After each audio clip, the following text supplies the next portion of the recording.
So here's how the next 7 days are going to play out. So today, you all are going to do this incline plane lab, which is going to start acceleration.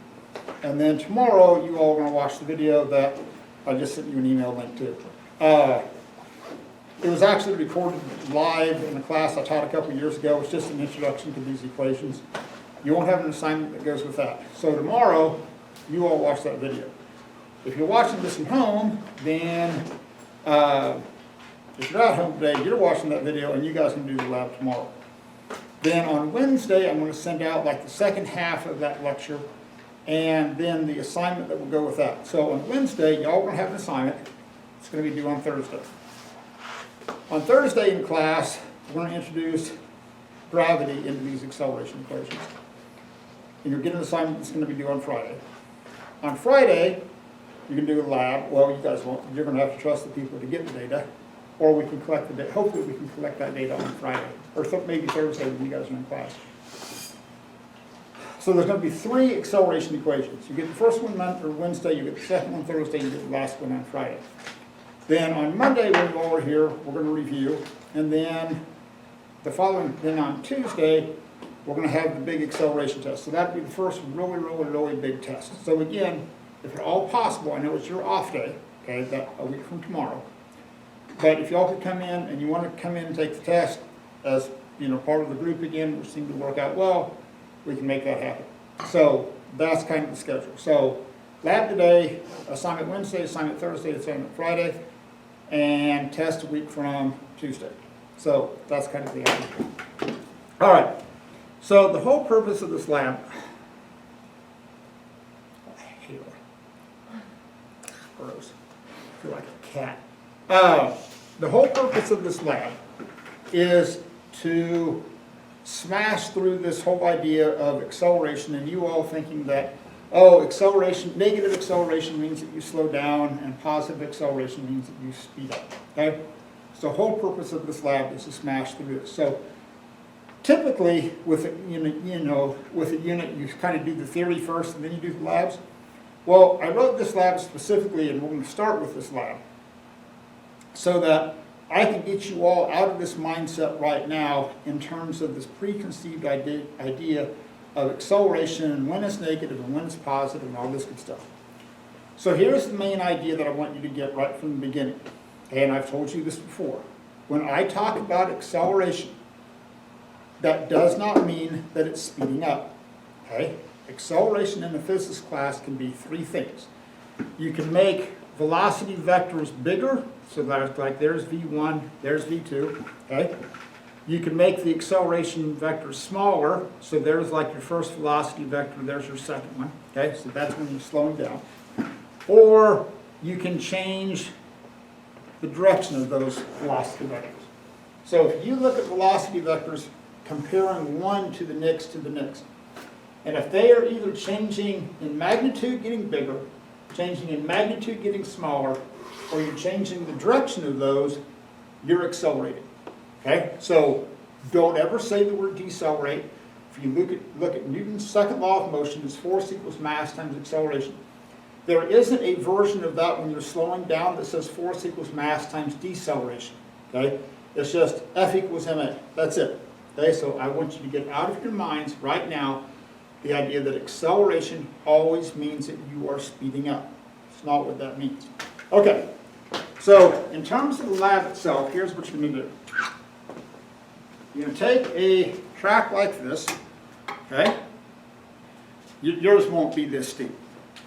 And you're going to take a cart like this, and Galileo was actually was the first one to kind of introduce this idea in the sense that when you're on an inclined plane, basically you can study the effects of gravity, but it's like you're studying it in slow motion. Okay, so if I drop this thing, you get a pretty rapid acceleration, and it's tough to measure some things. But if you put it on an inclined plane, you can see the effects of gravity, but it's like you're in slow motion, or it's almost like you're on the moon. So, in terms of data, okay. Now, actually, I need to flip this around. When you look at this, there's like a 0 mark on one end and it goes up to like 122. So you want to put the 0 in down here. Let's make that the reference point, so that's simple.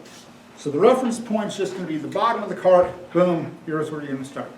So what you're going to do is you're going to give this thing a push, so that goes up, and oddly enough it comes back down. Now, there's a couple of things that I want you to get clear right from the beginning. We're not going to include the push, okay?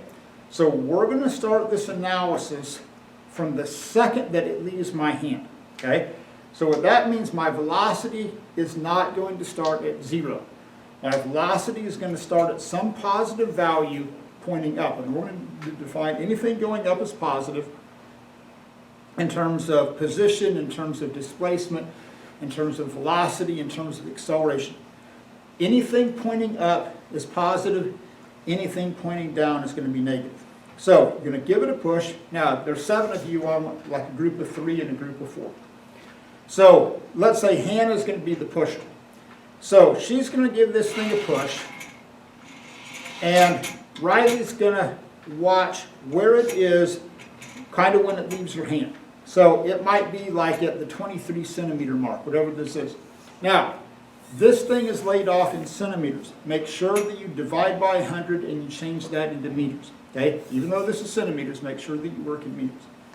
So Riley's going to watch where it is when it's here, and then she also needs to watch where it is at its highest point. Okay? Now, I don't care what you go off of, but here's a decision that you all need to make as a group.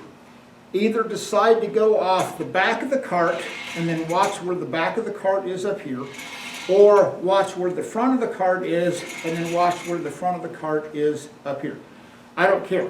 But I don't want Riley marking where the back of the cart is here and then where the front of the cart is up there, because then you're going to be off by the length of the cart. So as a group, decide, are we going off the back or are we going off the front? There is no right or wrong answer, but you have to decide as a group what you're going to do.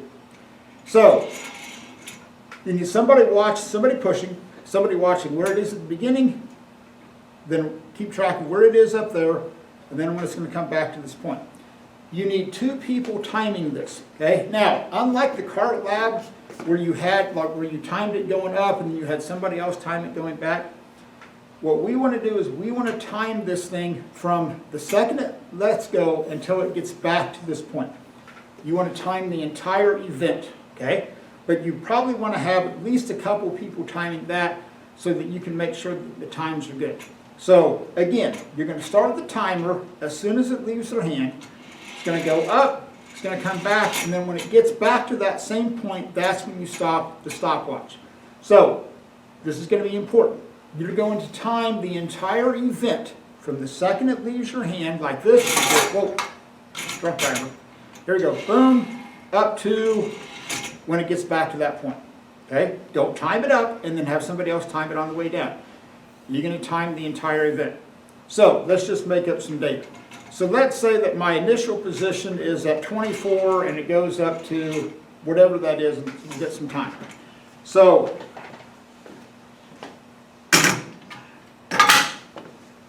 here's the track.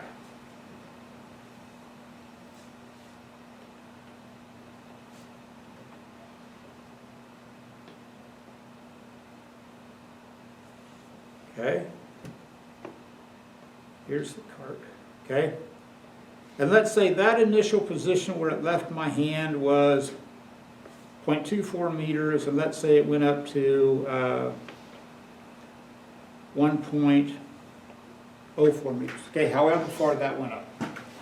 And then let's say that you timed it, and let's say that that total time is 2.20 seconds. Okay? So this is where it left your hand. From the time that it left your hand to the time it got back was 2.20 seconds. And it went up to a height of 0.2. It started at 0.24, went up to 1.04, and went back to 0.24. So in a situation like this, what we're going to do is we're basically going to look at this thing in 2 distinct parts. Okay, we're going to look at what happens on the way up, and we're going to look at what happens on the way down. So on the way up, we're going to call the initial position 0.24 meters, and we're going to call the final position 1.04 meters. Now, if you know the initial position and the final position, what can you determine? Let me give you a hint. It rhymes with displacement. Displacement. How do you calculate displacement? If you know those two values. Final minus initial. Beautiful. So I'm going to take 1.04 meters minus 0.24 meters, and I'm going to get 0.80 meters. Okay? So that's going to be my displacement. Now, on the lab, I'm going to explicitly tell you, show me the calculations. All right? So let me hand out the lab so you have that so you can see how this deal is going to play out. So,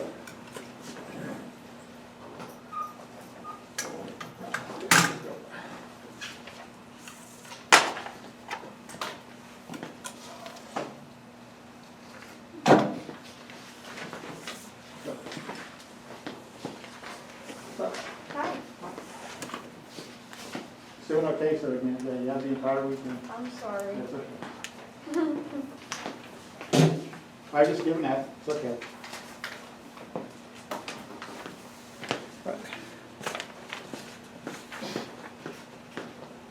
Okay.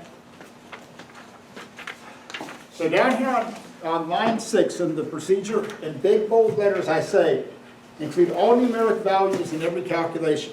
So this is what I want to see for like the calculation of displacement. So they're going to record the initial position, the final position. So on the way up, you're going to take whatever that final position is and subtract it from the initial position. Because everybody's numbers are different. And especially as we get into more and more complex labs, you have to get out of this mindset that I write down a number and that's doing a lab. A lab is about showing calculations. It's about showing how you arrived at that conclusion. It is not about writing down a number, okay? You have to get into that mindset. So, the other thing that's important, so here's my calculation of my displacement, okay? What we're going to assume, because this thing is symmetrical, what we're going to assume is that the time up is going to equal the time down, because it returns back to that same point. So we're going to assume that it took half the time going up and half the time coming back down. So to get my time up, I'm going to take 2.20 seconds, divide that by 2, and I'm going to get 1.10 seconds. So I'm going to assume, because it came back to that same point, that this thing is symmetrical. And I can do that, if I throw something up in the air and I catch it at that same point, I can assume that this thing is symmetrical. Now, if I throw it up in the air and then I let it fall all the way down to the ground, I can't assume that it's symmetrical because it fell a lot farther on the way down than it went on the way up. So here's what's going to be important. We're going to assume that the time up is half of it and the time down is going to be the other half. This is why you want to time the entire event. Okay. So, at this point, when I gave that cart a push, okay, it had some initial positive velocity that I'm going to call V1. Eventually, we're going to find what that value is, okay? Eventually, we will. But here's what I cannot do to get that velocity. I cannot take this displacement, 0.80 meters, and divide that by 1.1 seconds. I cannot do that. Why can I not take the distance and divide it by the velocity or by the time to get my velocity? Why can I not do that? It's not constant. Beautiful. It's not constant. My velocity is changing the entire time. On this lab, do not, if you find yourself trying to do velocity is distance divided by time, stop. Don't. Okay? This is the acceleration unit. Unless I explicitly, and I mean I explicitly tell you something is moving under constant velocity, which is not probably going to happen, maybe on one problem, maybe. Do not in this entire unit Take distance and divide it by time to get a velocity. If you find yourself doing that, stop. Get help, phone a friend, okay? Stop. Don't do that, okay? I cannot emphasize this enough. Do not use distance equals velocity times time. Stop. Don't. Okay? Now, but here's the main idea. I gave this cart a push and it had some initial velocity.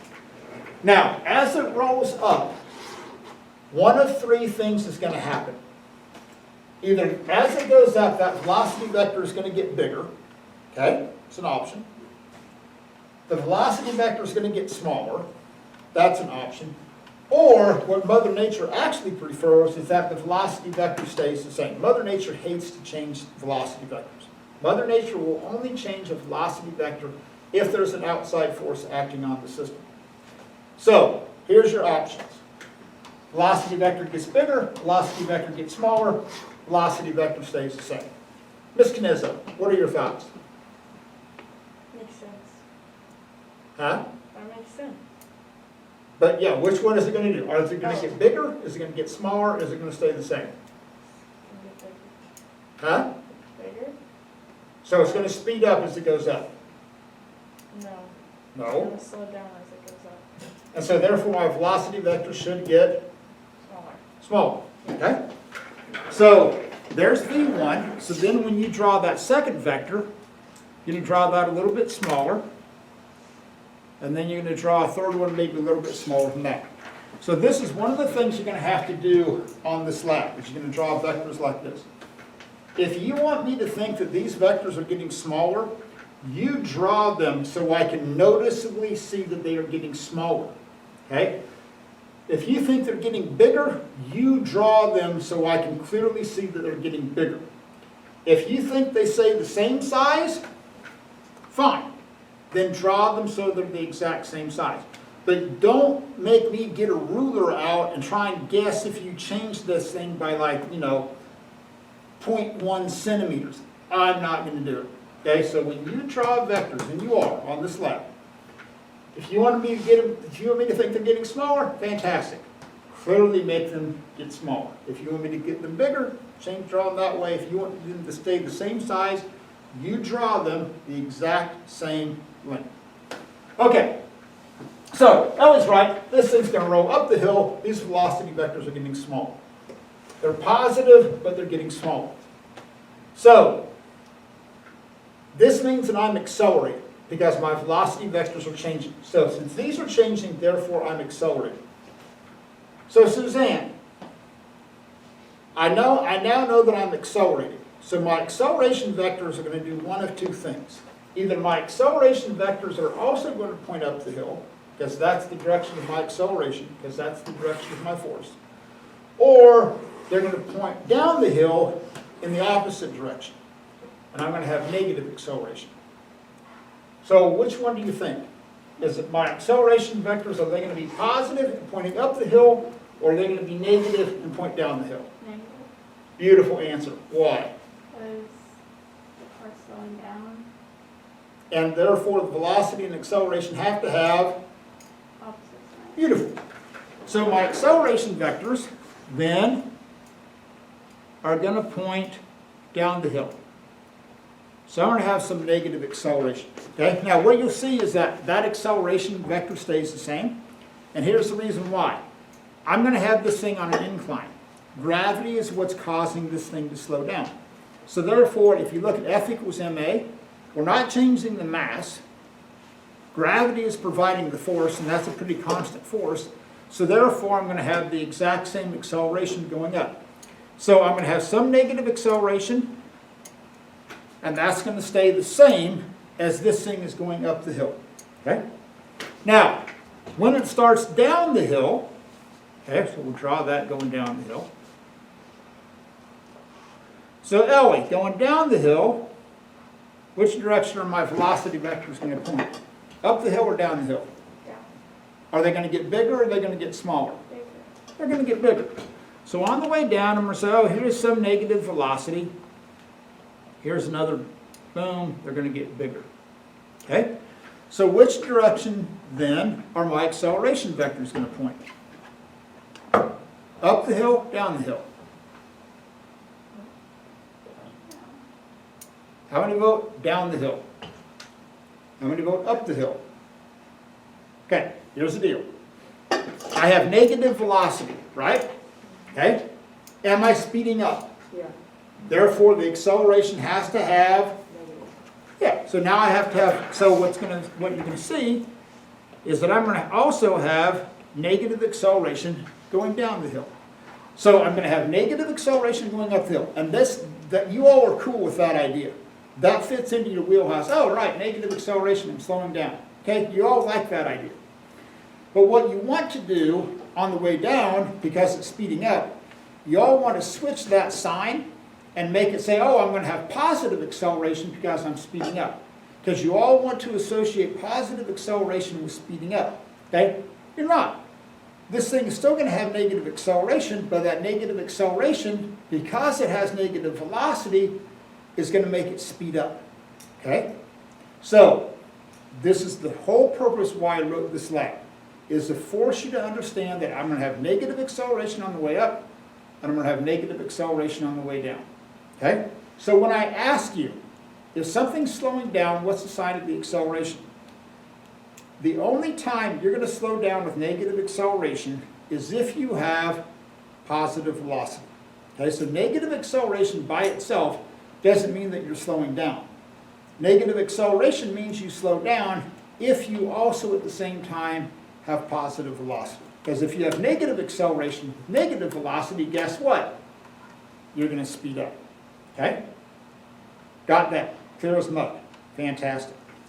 All right. So, you're going to make a sketch of a position time graph. Okay? So, I'll give you 3 options on the position time graph. There's option A. There's option B. And there's option C. So, your position time graph is going to look like a parabolic curve. It's going to look like a triangle, or it's going to look like some inverted weird triangle. So, how many vote that it's going to look like curve A? 1, 2, 3, 4. Okay? How about B? 1. Are you on the B train? Sure. Okay. What about C? Yes, we've got kind of a smattering of votes. Okay. Okay. Now, start with this. What does the slope of a position time graph give you? Velocity. So if it's B, what would happen if it was B? Yeah. With B, you would push it up and it would go up at a constant velocity, and then it would come back down as a constant velocity. Is that what happened? No.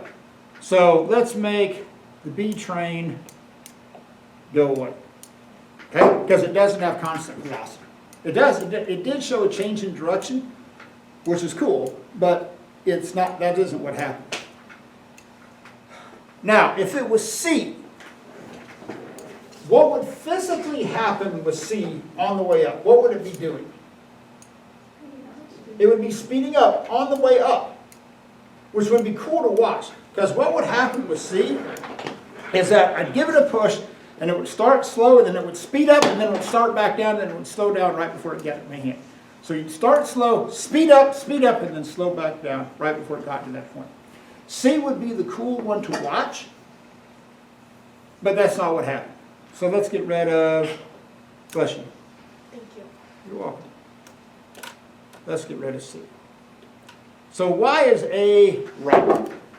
Because what is A showing? You're starting off going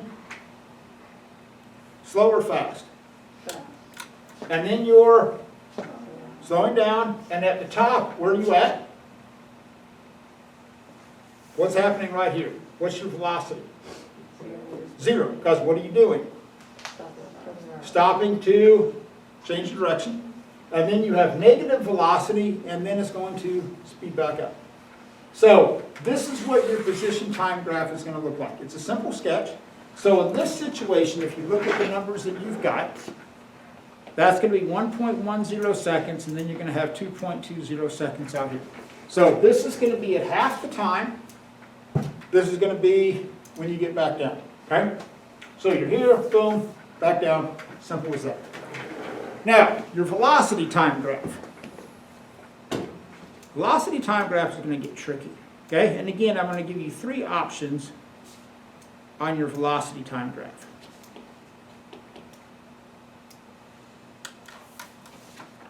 So there's option A.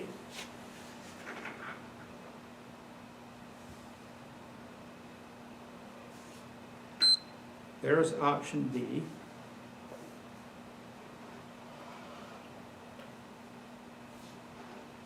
And there's option C. Okay? So option A, and they all show a change, they all show the velocity going to 0. Okay? They all show a change in direction because you're going from positive velocity to negative velocity. So it's going to be one of these 3. So you got A, B, and then you got C. So how many vote A? Okay? What about B? Okay? Anybody on the C train? One person on the C train. Okay. Now, what does the slope of a velocity time graph give you? Hannah, what does the slope of a velocity time graph give you? Acceleration. Okay. So, if you chose A or C, that means the acceleration is changing. Okay? So if the acceleration is changing, that means the force is changing, which means gravity is changing. Okay? Well, that's not what happens. Okay? B is the correct slope because, remember, we're looking at this as soon as it leaves my hand. As soon as it leaves my hand, and this is this kind of Jedi Stoffelwall thing where you stop the force and watch. I stop applying the force from my hand and I watch what happens. Well, it slows down on the way up and then it speeds back up on the way down. That means there has to be some force acting on it. So since gravity is what's causing that force, the correct slope is going to be B. So let's make the other ones disappear. So we're going to make A, that one go away. Because, and again, everybody likes A or C because of Nike, and it's the Nike swoosh, okay? And you always, oh, it's starting slow and it's speeding up and then it's slowing down again. Remember, listen to me, I beg of you, listen to me. Acceleration is not how fast you're going. Acceleration is the rate at which your velocity changes, okay? So listen to me. Your acceleration is not how fast you're going. B is right, it's boring, but it's right because I have the same force acting over this entire thing. I'm creating the same acceleration. Okay, so in this situation, oh, come back here. This would be 1.10 seconds, and then out here, that's going to be 2.20 seconds. Now, at this point, you don't know what this velocity is, okay? You're going, Bergkamp, how do you expect us to draw a velocity time graph without knowing the initial velocity? All you're going to do, literally, is you're going to draw this, you're going to draw this. You're going to pick a point up here and go, this is where I'm going to start my graph. Now, you are going to know your time scale, because you're going to know how long this is going to take.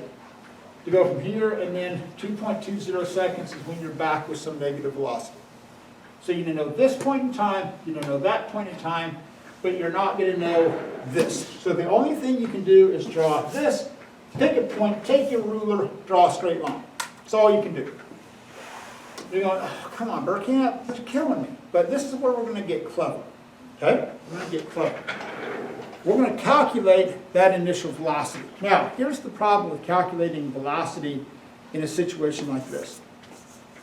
The velocity is always changing. And since the velocity is always changing, I can't use distance divided by time.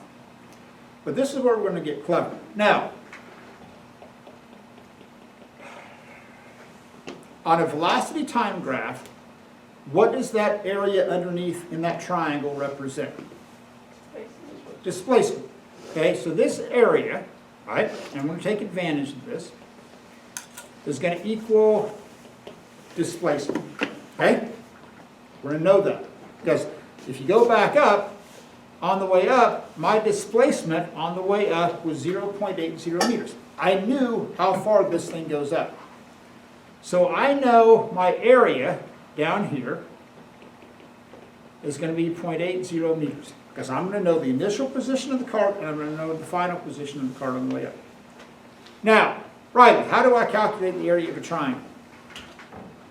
Base times height divided by 2. Beautiful. 1/2 base times height, right? You all have done triangles, like, ooh, I like triangles. Simple, 1/2 base times height. Okay? So here's the deal. Look at this. This is where we're going to get clever. So this base is 1.10 seconds. So I know what the base of the triangle is. I know what the area of the triangle is because I know that's my displacement on the way up. So I got that number. Okay? So the only thing I don't know is the height. And guess what? The height represents the initial velocity of the cart. So on the slide, here's what we've got. You know, area equals 1/2 base times height. You're going to know the area, you're going to know the base, you're not going to know the height. Okay? So you want to solve for h. I beg of you, get in the habit of solving this thing for height first. So, Riley, how am I going to get h by itself? Times the area by 2. Beautiful. And then do what? Divide by the base. Fantastic. Okay? So in this situation, I'm going to take 2 times 0.80 meters and divide that by half the time, which was 1.10 seconds. Now, look what happens to the units. I've got meters divided by seconds. Oh, that's cool. Right. That's velocity. It's meters per second. So I don't know what the initial velocity is, but I can find that initial velocity. So this is the level of work that I'm going to expect to see on your lab. And that's going to be over here on page 2, where it has the application of the vertical triangle. Okay? This is what I'm going to expect to see. Right here where you calculate h, which is that initial velocity, this is what I'm going to expect to see. I want to see the numbers. Listen to me, Ellie Knizzo. I want to see the units on the numbers. Okay, this is a lab. This isn't about just randomly writing down numbers. I want to see the units with these numbers. Okay, so this is what I would expect to see over there on that second page. Now, the next thing you want to do is you want to calculate acceleration. So acceleration, there's a whole bunch of different ways to calculate acceleration. In this situation, it's going to be v minus v naught. Final minus initial divided by time. You all have seen this equation since the very first unit on equations when you were in this class. We were talking about the fundamental units of, MKS, and then we can use that to calculate velocity and use that to do acceleration, and then we can use that to do force. So y'all have seen this equation before. So all this is, in this situation, now here's what's going to be important. On the way up, okay, on the way up, what's the final velocity when it gets to that highest peak? Do not make this difficult. 0. Because it's going to stop because it's going to turn around.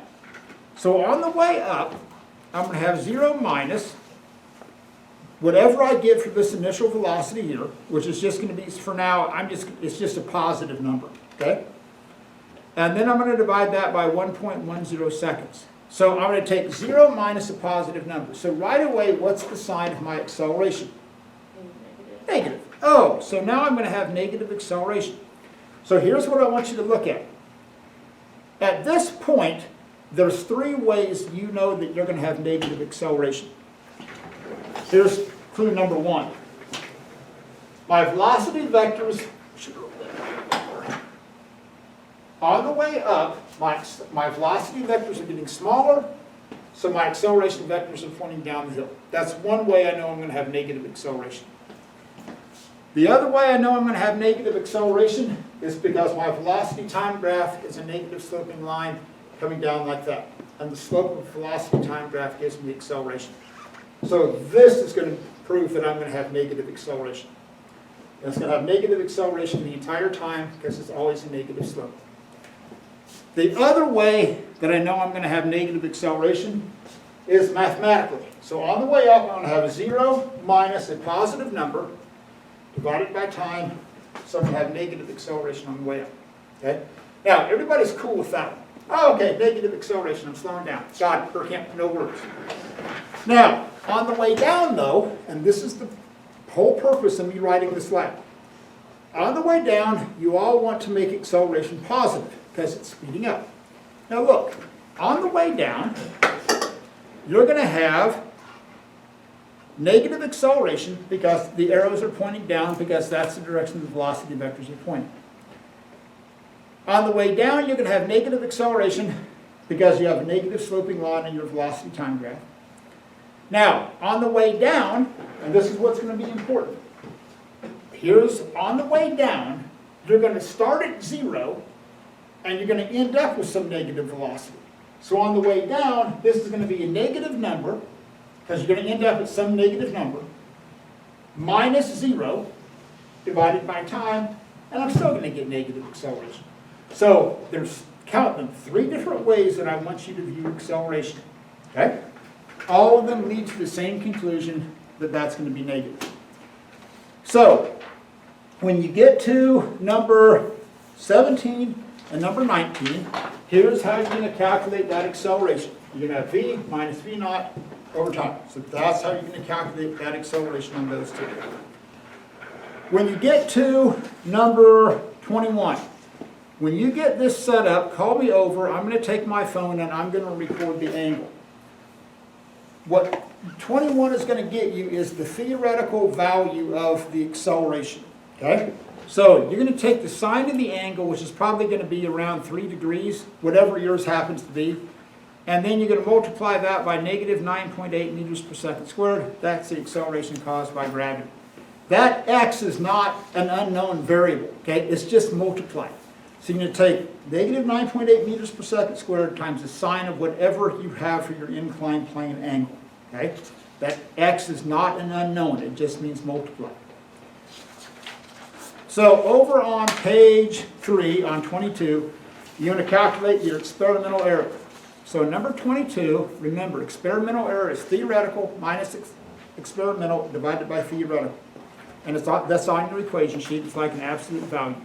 So basically, you're going to take your answer to number 21, subtract your answer to number 19, divide by your answer to 21, and then multiply by 100. Okay? Now, you're going to have a whole bunch of negative signs underneath there. You're going to have a negative minus a negative divided by another negative, but it's an absolute value. But just watch when you subtract there underneath that, in there. When you get to number 23, you're going to draw 3 velocity vectors and 3 acceleration vectors on the way up and 3 on the way down. So when you get done with number 23, it should look something like this. Okay? If you want me to think those velocity vectors are the same, you draw them the same length. If you want me to think that they're changing, you draw them so I can clearly see that they are changing. Okay? I don't right, wrong, and different, but I'm not going to guess if they're changing or if they're staying the same. Now, when you get to question 25, here's the situation on number 25. We're going to take a ball and we're going to throw it up in the air, and then oddly enough, it's going to come back down. So it's just like I'm here, I'm going to throw this thing up, it's going to come back down. Now, it's going to go to a height of 5 meters. So to give you some perspective, this ceiling is about 2.5 meters tall. So this thing would go like twice as high as this ceiling is. And then we're going to take a stopwatch and we're going to time it from when I let go of it to when it comes back down into my hand. So what you want to do is sketch a position time graph, draw a velocity time graph. You're going to use the exact same method of calculations on here as you did on the lab itself. So literally, the only thing that's going to change is the numbers. It's the exact same thought process. Okay? So just keep that in mind. Okay, I'm going to give you a sheet of graph paper. You're going to have graphs to draw. a position time graph and a velocity time graph. I'm also going to go ahead and give you this assignment, okay, which you don't have to worry about until Wednesday when I send out that video. But I'm going to tell you now on the back, this is how I want your assignments done, which I will explain what all this means on the back. But when you do, from here on, when you do assignments like this, when I give you like questions to work out, like imagine here's your sheet of paper, I want the answers on the left, and I want the work on the right. I will explain that in great detail. But all this is doing is showing you how I want that done so that you have an example of that. Okay, so I'm going to give this out.